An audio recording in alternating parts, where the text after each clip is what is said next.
மாங்காய் ஊறுகாய் எப்படி செய்யறதுன்னு பார்க்கலாமா? அதுக்கு தேவையான பொருள்லாம் ரெடி பண்ணி வச்சுருக்கோம். இப்போது ஒரு வானல் எடுத்துக்கோங்க. வானலில் வந்து எண்ணெய் விட்டுக்கிட்டு ஒரு 2 ஸ்பூன் எண்ணெய் விட்டுக்கிட்டு அதில் வந்து கடுகு சேர்த்துக்கோங்க. கடுகு சேர்த்துட்டு அப்புறம் வந்து கருவேப்பிலை சேர்த்துக்கோங்க.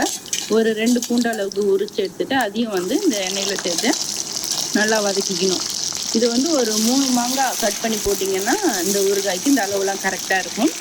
இப்போ அதில் கொஞ்சம் மஞ்சத்தூள் சேர்த்து அதையும் நல்லா வதக்கிக்கணும். வதக்கினதுக்கப்புறமா அதுக்கப்புறமா இந்த 3 மாங்காவையும் சேர்த்து அதில் கட் பண்ணி வச்சுருக்கோமா அதையும் சேர்த்து நல்லா வதக்கிட்டு இதில் வந்து ஒரு கைப்பிடி அளவுக்கு உப்பு சேர்த்துக்கோங்க. இல்லை ஒரு 2 ஸ்பூன் உப்பு சேர்த்திங்கன்னா கரெக்டாக இருக்கும். உப்பு சேர்த்து அதையும் நல்லா வதக்கிக்கிட்டு நம்ம ஏற்கனவே ரெடி பண்ணி வச்சுருக்க இந்த கடுகு பொடி, இந்த வெந்தய பொடி இதில் 2 ஸ்பூன், வெந்தய பொடியில் 2 ஸ்பூன், கடுகு பொடியில் 2 ஸ்பூன் சேர்த்து நல்லா வதக்கிக்கணும். நல்லா வதக்கினதுக்கு அப்புறமா இதை அப்படியே ஒரு 5 நிமிஷம் அதிலே நல்லா வந்து வேகட்டும் மாங்காய்.